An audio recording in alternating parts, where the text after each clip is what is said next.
नमस्कार, स्वागत है आप सभी का हमारे इस खास कार्यक्रम में कोरोना पे नजर। मैं हूं आपके साथ आरेंद्र। हिंदुस्तान में कोरोना का संक्रमण बढ़ता जरूर जा रहा है, लेकिन उसके बढ़ने की दर में एक बड़ी गिरावट आई है। उसका जो डबलिंग रेट है वो काफी कम हो गया। जो किसी समय 3 दिन के आसपास था वो अब 9 दिन के आसपास पहुंचता नजर आ रहा है, यानी कि ज्यादा दिनों में कम मामले बढ़ रहे हैं। तो वहीं ठीक होने वालों का आंकड़ा भी लगातार बढ़ता जा रहा है। किस प्रकार से हिंदुस्तान में इस पूरे समस्या के खिलाफ इस वक्त चल रही है आंकड़े, और उसके बारे में आपको रूबरू कराते हैं। भारत में कोरोना के संक्रमित अगर सक्रिय मामलों की बात करें तो 17,915 कुल सक्रिय मामले हैं इस वक्त, और ये इस वक्त का एक ताजा अपडेट है। तो वहीं अगर संक्रमित कुल मामलों की बात की जाए तो 23,452 तक ये बात पहुंच चुकी है, जबकि ठीक होने वालों का आंकड़ा भी 4,813 करीब 5,000 के आसपास पहुंच गया है। लेकिन दुखद यह है कि 723 लोगों की इस पूरे घटनाक्रम में मृत्यु भी हुई है, जो कि अपनी जान गंवा चुके हैं। लेकिन लगभग 4800 से ज्यादा लोग ठीक हो चुके हैं। ये अपने आप में एक बड़ी राहत की खबर है, और कहीं ना कहीं जो डबलिंग का रेट था वो लगातार एक तरीके से बढ़ता जा रहा है, यानी कि दिन बढ़ते जा रहे हैं, और जो मामलों के बढ़ने की या दुगनी होने की जो रफ्तार है उसमें कहीं ना कहीं कमी आई है। किस प्रकार से पूरा मामला है अगले आधे घंटे में आपको बताएंगे विस्तार से, लेकिन जरा नजर डालते हैं इस वक्त दुनिया भर में किस प्रकार के कोरोना को लेकर स्थिति है। दुनिया की हेडलाइंस में डालते हैं नजर।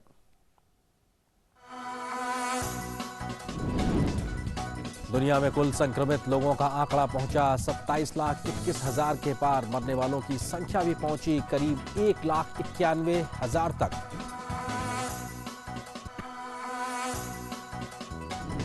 विश्व भर में इलाज के बाद ठीक हो चुके लोगों की संख्या भी कम नहीं, करीब 7.5 लाख लोग कोरोना से ठीक होकर अपने घरों को पहुंचे।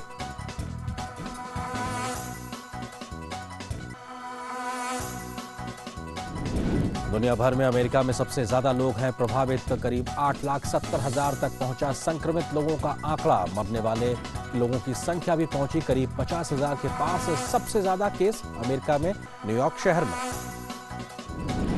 स्पेन में करीब 2.25 लाख लोग हुए कोरोना से संक्रमित। 22,000 के ऊपर पहुंचा जान गंवाने वालों का आंकड़ा।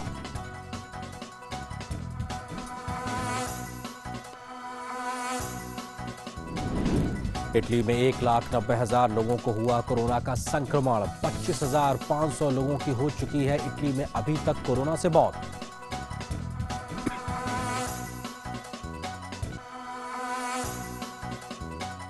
फ्रांस में 1,60,000 लोगों तक पहुंचा संक्रमण। 21,900 लोग अभी तक गंवा चुके हैं फ्रांस में कोरोना की वजह से जान।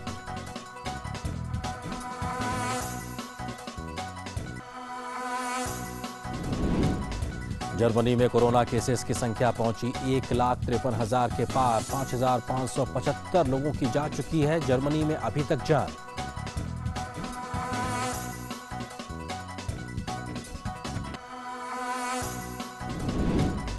यूके में भी नहीं घट रहा संक्रमण का कहर। 1,39,000 लोग हुए हैं अभी तक संक्रमित। करीब 18,740 से ज्यादा लोग अभी तक वहां गंवा चुके हैं जान। वहीं टर्की में 1 लाख से ज्यादा लोग हुए अभी तक कोरोना के संक्रमित। करीब 2,500 लोगों की गई जान। दुनिया के कुल 7 देशों में संक्रमितों का आंकड़ा पहुंचा 1 लाख के पार।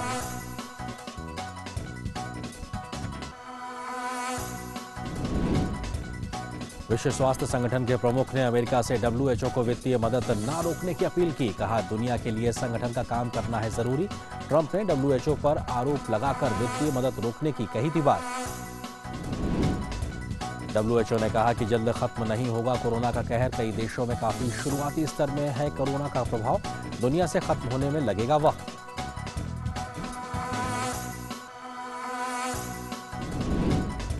ब्रिटेन में इंसानों पर कोरोना वैक्सीन के क्लिनिकल ट्रायल की हुई शुरुआत। कुछ और देशों में भी वैक्सीन का चल रहा है ट्रायल। दुनिया में सबसे ज्यादा यूरोपीय देश ही हैं कोरोना से प्रभावित।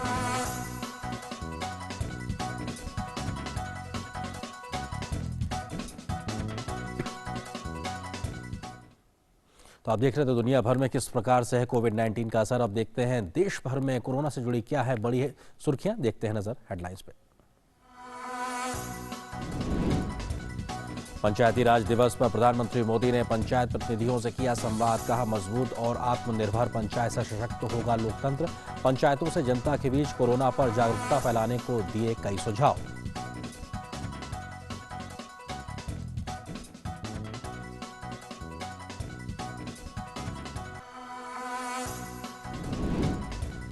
प्रधानमंत्री ने पंचायत प्रतिनिधियों के कार्यों की सराहना की। कहा, 2 गज की दूरी का ग्रामीण भारत ने दिया है बड़ा मंत्र। अच्छे स्वास्थ्य के लिए उपयोगी ग्रामीण परंपराओं को अपनाने पर दिया जोर।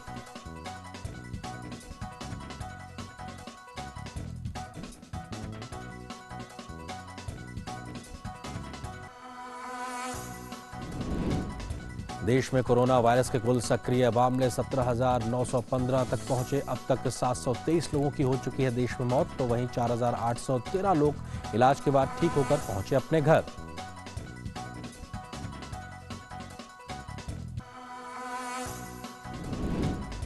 देश के 80 जिलों में पिछले 14 दिनों से कोरोना का कोई नया मामला नहीं आया सामने। एनसीडीसी ने कहा, समय से लॉकडाउन लागू होने से कोविड के ग्रोथ रेट में आई कमी। लगभग 9.5 लाख लोगों को रखा गया है सर्विलांस पर।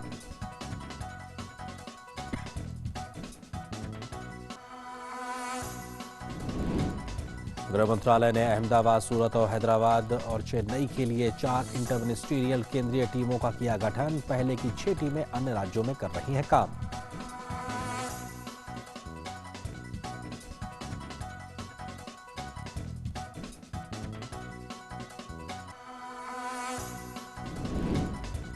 निजी कंपनी कर्मचारियों के कोरोना पॉजिटिव पाए जाने पर कंपनी के सीईओ के खिलाफ कानूनी कार्रवाई को लेकर फैली अफवाह पर गृह मंत्रालय का स्पष्टीकरण, नहीं चलेगा केस और न ही बंद होगी इंडस्ट्री।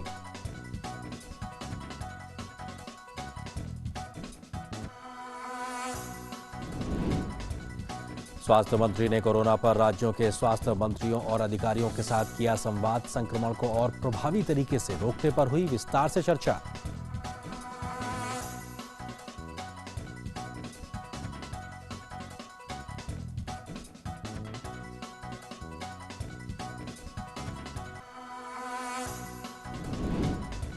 कोरोना संक्रमण के दोगुना होने की औसत दर हुई करीब 9 दिन। देश में कोरोना से मृत्यु और ठीक होने की दर विश्व के दूसरे देशों के मुकाबले है काफी बेहतर।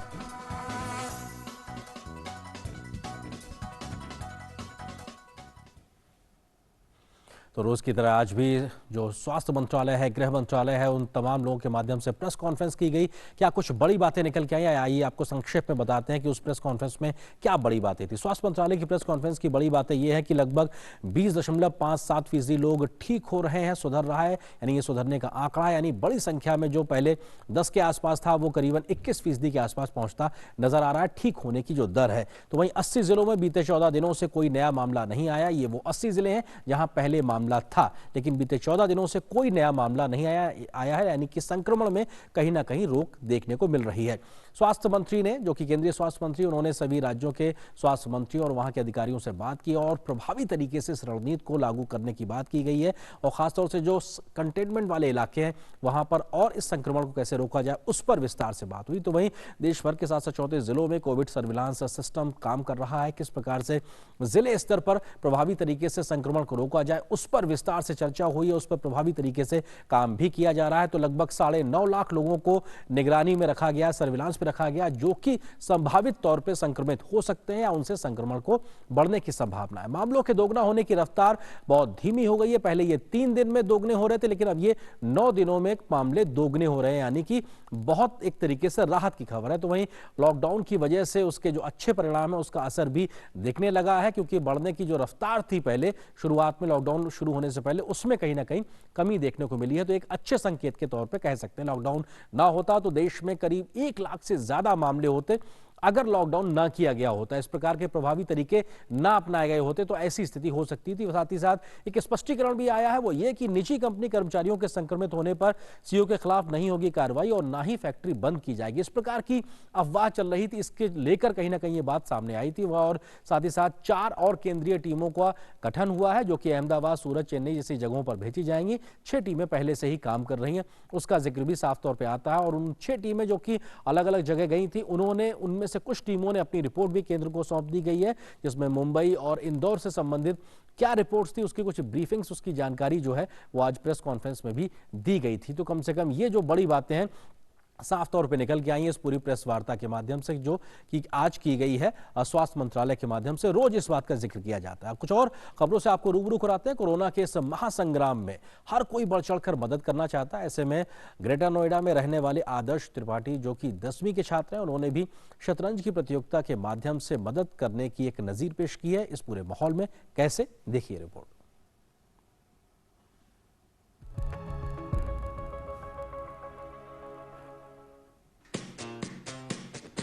ये है ग्रेटर नोएडा के रहने वाले 10वीं के छात्र आदर्श त्रिपाठी। कोरोना महामारी से लड़ने की इस मुहिम में ये भी योगदान देना चाहते थे, पर सवाल ये था कि ये क्या करें। फिर इन्होंने ऑनलाइन चेस प्रतियोगिता का आयोजन किया ताकि जो धनराशि मिल सके उसको पीएम केयर फंड में दे सके। हमारे इस टूर्नामेंट के थ्रू काफ़ी लोग इंस्पायर हुए और अपने मॉडल, अपने खुद के टूर्नामेंट्स करा रहे हैं अपने यूनिक वे में, और उसके थ्रू काफ़ी डोनेशन पीएम केयर्स फंड की तरफ दे रहे हैं। तो वो हमारी बिगेस्ट अचीवमेंट। विश्व स्तरीय ऑनलाइन प्रतियोगिता में देश भर से 85 खिलाड़ी जुड़े। इस प्रतियोगिता में हिस्सा लेने के लिए कोई पंजीकरण शुल्क नहीं लिया गया, बस उनसे पीएम केयर फंड में मदद देकर स्क्रीनशॉट भेजने की बात कही गई। हमने डिसाइड किया कि हम जो स्पॉन्सरशिप है खुद अपने मिलकर स्पॉन्सर करें, और जो कि एंट्री फीस जो हो वो हम लोगों से रिक्वेस्ट करें कि हमको देने के बजाय आप डायरेक्टली पीएम केयर्स फंड को डोनेट करो और हमको उसकी स्क्रीनशॉट या रिसीप्ट हमको फॉरवर्ड करो। तो इसके थ्रू अराउंड 100 प्लेयर्स, जिसमें इंडिया के काफ़ी लोगों ने सपोर्ट किया और काफ़ी title players, grand master, international master और वुमेन ग्रैंड मास्टर वगैरह सब आए, और इन टोटल हमने 1,05,261 रुपीज़ रेज किया। आदर्श त्रिपाठी और यश श्रीवास्तव का ये जुनून ही है कि कोरोना से लड़ने के लिए 1 लाख रुपए इकट्ठा हुए और वो पीएम केयर फंड में जमा कर दिए गए। संतोष चौधरी की रिपोर्ट, टीटी न्यूज।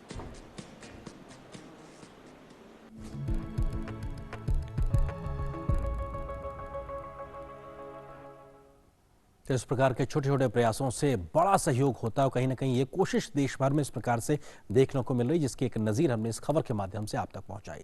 तो वहीं देवरिया प्रशासन की पहल पर महिला स्वयं सहायता समूह की महिलाएं मास्क और पीपीई किट बनाकर सुरक्षा को बढ़ाने में अपना अहम योगदान दे रही हैं। साथ ही उन्हें रोजगार भी इस मौके पर मिल रहा है। कैसे, देखिए रिपोर्ट।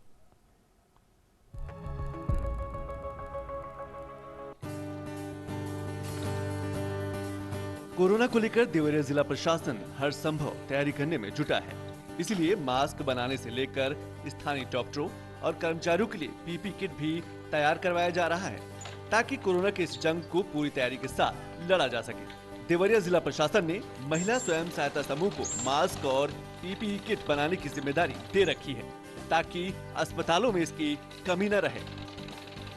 विकास भवन में मुख्य विकास अधिकारी महोदय हैं, वहाँ पर तमाम डीसी NRLM के यहाँ जो रजिस्टर्ड स्वयं सहायता समूह हैं, और डूडा में शहरी क्षेत्र में भी जो स्वयं सहायता समूह हैं, वहाँ की महिलाएं मास्क बना करके खरीदने का भी काम हो रहा है, और सहयोग से भी कुछ संस्थाएं मुफ्त में भी दान कर रही हैं। जैसे कल ही एक संस्था आकर के शारदा स्वयं सहायता समूह और उसके ट्रस्टी लोग थे, उन लोगों ने लगभग 1000 मास्क और 8 PPE किट और सैनिटाइज़र वगैरह यहाँ पर एडिशनल CMO के साथ मैंने यहीं स्वयं रिसीव किया। तो और भी जनपद की संस्थाएं, हिंदू सम्राट दल है, वो सबसे ज़्यादा ये खाद्य पदार्थ की पैकेटिंग, कच्चा राशन रोज पैक करा करके हमारे SDM के साथ बांटते हैं। महिला समूह द्वारा बनी ये किट पुलिस, डॉक्टर, अस्पताल के कर्मचारी और क्वारंटीन सेंटर पर तैनात अधिकारियों को दिए जाते हैं, ताकि वो दूसरों को सुरक्षित रख सके और खुद भी किसी भी संक्रमण से सुरक्षित रहें। ये हमने जो पहन रखा है, ये PPE किट यानी पर्सनल प्रोटेक्टिव इक्विपमेंट किट है। इससे चिकित्सा कर रहे डॉक्टर्स संक्रमित होने से काफी हद तक बच सकते हैं। समूह के माध्यम से देवरिया के सभी चिकित्सकों की सुरक्षा के लिए PPE किट का निर्माण हो रहा है। लागत कम और पूर्ण सुरक्षा, साथ ही स्थानीय महिलाओं को रोजगार भी मिल रहा है। PPE किट पहन करके डॉक्टर और सफाई कर्मी सेफ्टी रहेंगे। ये फेस कवर, टोपी जो भी हम लोग बना रहे हैं, इससे कोरोना का संक्रमण का कम खतरा रहेगा और इससे बचाव के फायदे हैं। ये चुनौती की घड़ी है, ऐसे में जरूरी है कि सब मिलकर इस कोरोना के खिलाफ घर पर रहकर पूरी सुरक्षा के साथ इसका डट कर मुकाबला करें। घर पर रहें, सुरक्षित रहें, लेकिन घर से बाहर जब भी आप निकले तो मास्क पहनकर जरूर निकले। देवरिया जो प्रशासन है वो लगातार ये प्रयास कर रहा है, जो वहाँ के स्थानीय डॉक्टर हैं या फिर अस्पताल में काम करने वाले लोग हैं या फिर पुलिस प्रशासन से जुड़े हुए जो लोग हैं, उनको मास्क और पीपी किट वितरित किए जा रहे हैं ताकि वो खुद भी सुरक्षित रहें और दूसरों को भी सुरक्षित रख सके। देवरिया से हमारे सहयोगी मृत्युंजय विशारद के साथ मैं संतोष Chaudhary, DD news, Delhi.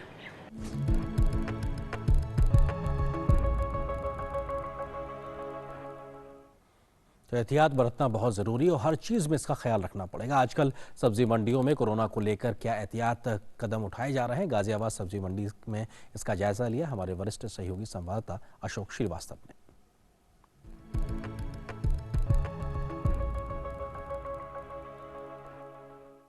Corona संकट और लॉकडाउन के दौर में सबसे चुनौतीपूर्ण काम है सब्जी मंडियों और फल मंडियों को सुचारू रूप से चलाना, क्योंकि सब्जी मंडी और फल मंडी ऐसी जगह है जहां पर हजारों लोग रोज आते हैं और दूसरे शहर से, एक शहर से दूसरे शहर में लोग लगातार उनका आवागमन होता रहता है। इस वक्त सुबह के लगभग करीब 11 बजे हैं और आम तौर पर अगर आप साहिबाबाद मंडी में 11 बजे आएंगे, जबकि कोरोना का संकट नहीं था, उस वक्त इस पूरी मंडी में हजारों लोगों की भीड़ होती थी और यहाँ पर पांव रखने की जगह नहीं होती थी। लेकिन इस वक्त कोरोना संकट के चलते समय जो है बदला गया है। मंडी में अलग अलग समय पर अलग अलग गतिविधियां की जा रही हैं ताकि सोशल डिस्टेंसिंग का ख्याल रखा जाए। तो इन चुनौतियों के बीच मंडी कैसे काम कर रही है, इसी सब पर बात करने के लिए मंडी के जो सचिव हैं विश्वेंद्र पवार जी हमारे साथ हैं और वो हमें बताएंगे। देखिए, आप जानते हैं पूरा बड़ा शहर है और जो हमारे यहाँ पहले पूरा माल आता था, अलग कई सारे स्टेट से आता था और पूरा जो किसान आते थे पूरे पश्चिम यूपी से, वो पूरा 24 घंटे हमारी मंडी चलती थी। लेकिन ये लॉकडाउन की वजह से और जो सोशल डिस्टेंसिंग का पालन नहीं हो रहा था, तो वो सबको देखते हुए हमने टाइमिंग किया है। उसमें क्या किया कि जो माल आने का टाइमिंग है वो 1 कर दिया है रात के 1 बजे तक, और उसके बाद जो हमारे रिटेलर्स हैं फुटकर बिक्री जो पूरे शहर में सप्लाई करते हैं, हमने गाड़ियाँ चलाई हुई हैं, वो उसके बाद निकलता है और सुबह 7 बजे तक वो सब चलाते हैं। और इसके साथ ही जितने व्यापारी हैं उनको सबको ब्रीफ किया है और कंटिन्यू करते हैं कि जो सोशल डिस्टेंस का पूरा पालन करें। वो अपनी जो दुकानें हैं, जो थोक का क्योंकि व्यापार होता है, फुटकर मंडी नहीं है ये, तो अपनी दुकान के सामने उन्होंने पूरा 1-1 मीटर की दूरी पे एक राउंड आपने देखे होंगे पूरी मंडी में, तो पूरा मार्किंग की हुई है जिससे कि जो भी व्यापारी आए या किसान आए वो उसी का देखते हुए उसका ध्यान रखकर सोशल डिस्टेंस का पालन करते हुए पूरे शहर में हम सप्लाई कर। एक दिन में यहाँ पे आज कितने ट्रक्स आ जाते हैं? अगर हम माल की बात करें, जो हमारे व्यापारी और किसान बाहर से मंगाते हैं, तो 150 से 200 ट्रक हमारे आते हैं। लेकिन जो हमारे पूरे शहर में सप्लाई है वो लगभग 1500 से 2000 जो छोटे रेडे ठेले और पूरा सप्लाई होती है। जिसने हमारे 13 हॉटस्पॉट हैं गाजियाबाद के, उनके लिए हमने अलग व्यवस्था बनाई है और वो व्यवस्था यह है कि हर हॉटस्पॉट के लिए एक अलग गाड़ी डीएम साहब के निर्देश के अनुसार चल रही है। उसमें फल सब्जी सारी उन्हीं डोर टू डोर सप्लाई कर रहे हैं, door to door step delivery हो रही है। जो भी ट्रक आते हैं हमारे, उनका एक टाइमिंग हमने किया है कि इस टाइम में वो मंडी में एंट्री करेंगे। उनका टेम्परेचर चेक करते हैं जैसे मंडी में एंट्री करते हैं, तो उससे थोड़ा सा ये रहता है कि जब टेम्परेचर हो गया उनका तो एक आइडिया हो गया, तो तभी उनको एंट्री करते हैं। अगर कभी ऐसा अभी तक हमारे यहाँ कोई ऐसा वो नहीं आया, केस नहीं मिला हमें कि जिसको हमें एंट्री ना करनी पड़ी हो। इस वक्त जो है इतना बड़ा ऑपरेशन करना, क्योंकि ये 24 घंटे अब चल रहा है, तो आपके पास स्टाफ भी जो है उस हिसाब से जाहिर सी बात है उतना स्टाफ नहीं होता मंडियों में, तो आपके स्टाफ को भी मुझे पता चला कि 24 घंटे यहीं ऑफिस में रहकर आपको भी पता चला कि आपको भी सुबह रात जो है 24 घंटे काम। 24 घंटे तो कई बार कम हो जाता है हम लोगों के लिए, क्योंकि बड़ी सीमित संख्या है हमारी और पहले ही हमारी कमी थी और इस टाइम में, लेकिन ये सबको देखते हुए पूरा शासन प्रशासन और देश के और पूरे माननीय प्रधानमंत्री जी का, माननीय मुख्यमंत्री जी का और जो प्रशासन के आदेश उनके हिसाब से कर रहे हैं। 48 आवर हमारा स्टाफ काम कर रहा है।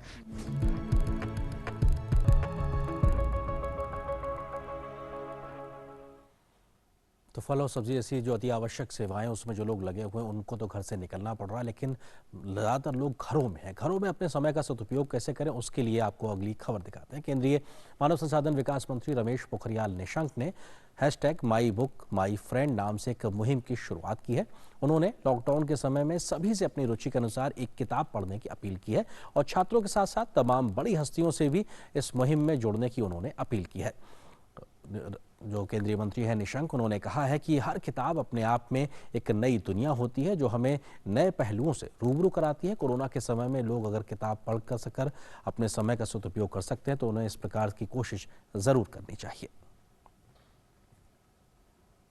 वहीं राष्ट्रीय विज्ञान एवं प्रौद्योगिकी संचार परिषद यानी NCSTC ने भी कोरोना के खिलाफ जागरूकता पैदा करने में अपना एक योगदान दिया है। NCSTC ने कोविड-19 पर एक मल्टीमीडिया गाइड तैयार की है जिसमें कोविड खत के नाम से सभी प्रकार की जानकारी दी गई है, जिसमें A to Z तक के अक्षरों के सभी प्रकार की जानकारी को बेहद रोचक ढंग से इकट्ठा करके दिया गया है, जिसमें NCSTC की वेबसाइट पर जाकर आसानी से देखा जा सकता है।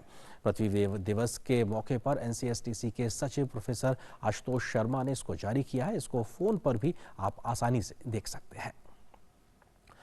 तो वहीं कोरोना के समय फिल्म और टेलीविजन इंडस्ट्री के लोग भी अपनी क्रिएटिविटी के माध्यम से लोगों को प्रेरित कर रहे हैं। एक बेहद खूबसूरत गाना गाया है राहुल भट्ट और पुरुषार्थ जैन ने, जिसके निर्माता हैं पंकज बागरेचा। कैसा है ये सॉन्ग, आइए आपको दिखाते हैं। घनघोर अंधेरों में भी उम्मीद का सूरज निकलेगा, उम्मीद का सूरज निकलेगा। सोनी पड़ी इन गलियों में हर भारतवासी निकलेगा, हर भारतवासी निकलेगा। थके हुए हैं ना झुके हुए, अपनों की खातिर हम रुके हुए। ये देश प्रेम है सबके लिए, सबको मिलकर चलना होगा, सबको मिलकर चलना होगा, सबको मिलकर चलना होगा। बस कुछ दिन अपने घरों में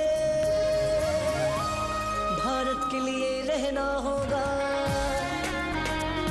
भारत के लिए रहना होगा,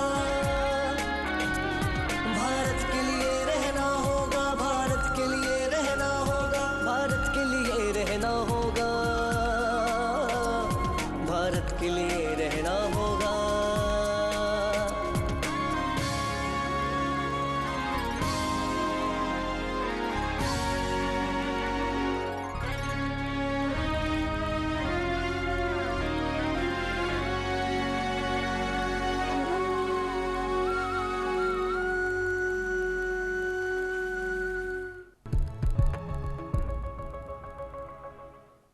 तो अपने लिए और भारत देश के लिए घरों में रहना होगा। हर कोई यही संदेश दे रहा है स्टे होम स्टे सेफ के लिए।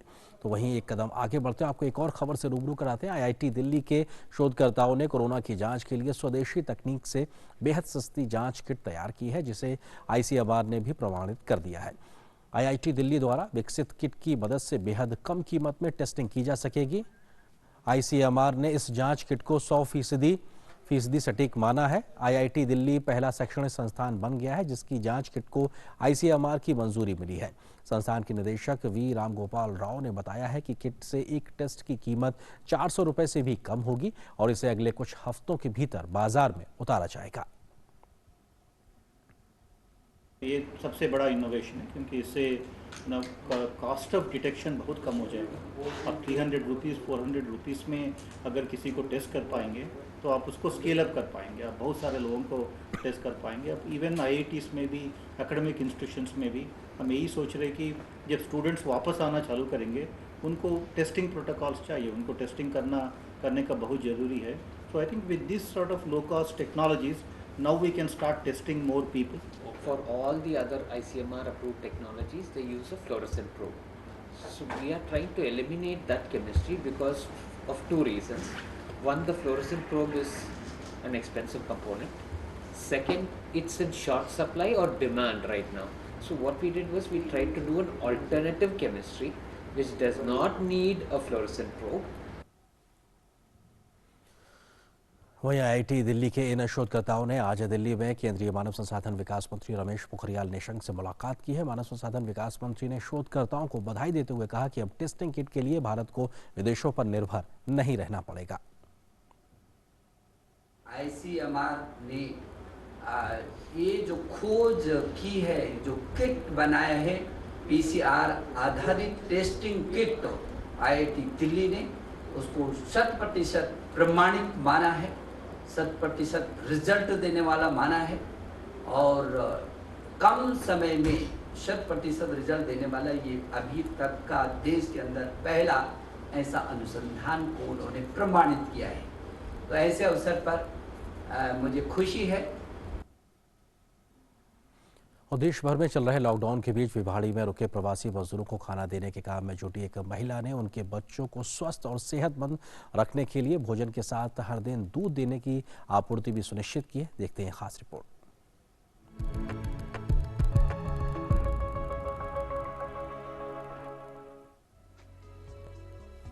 राष्ट्रव्यापी लॉकडाउन के बीच समाज के कई लोग जरूरतमंद व्यक्तियों की सेवा के लिए आगे आ रहे हैं। इन्हीं में से एक है दिल्ली निवासी नेहा शालिनी दुआ। भिवाड़ी के औद्योगिक क्षेत्र में हजारों प्रवासी मजदूरों के रुके होने की खबर जब नेहा को पता चली तो इन्होंने अपनी टीम भेजकर इन मजदूरों के लिए तत्काल राशन और खाने की व्यवस्था की। भिवाड़ी के एक कंस्ट्रक्शन साइट पर तकरीबन 500-600 मजदूरों के लिए 10 दिन का राशन और उनके जितने भी बच्चे हैं, 50-60 बच्चे हैं, उनके बच्चों के लिए दूध, ये मुहैया मेरी तरफ से मैंने करवाया और उन्हें उनके अकाउंट में डायरेक्ट पैसे भी करा दिए और कहा ये डेली मैं वीडियो कॉन्फ्रेंस के जरिए देखती हूँ कि ये राशन और ये दूध बच्चों तक और राशन बड़ों तक पहुँच रहा है।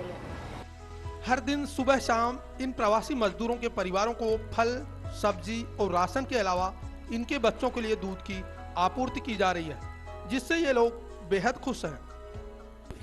राशन वितरण किया जा रहा है। सुबह में सभी बच्चों को गर्म दूध बांटा जा रहा है।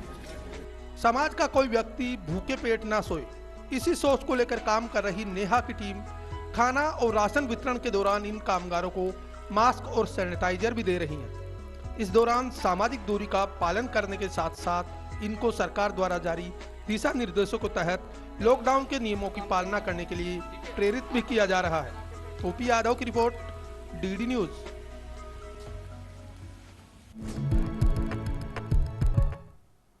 और कार्यक्रम के अंत में जाते जाते आपको छोड़ जाते हैं कुछ फिल्मी सितारों के महत्वपूर्ण संदेशों के साथ। आप देखिए ये संदेश। मुझे दीजिए इजाजत। नमस्कार।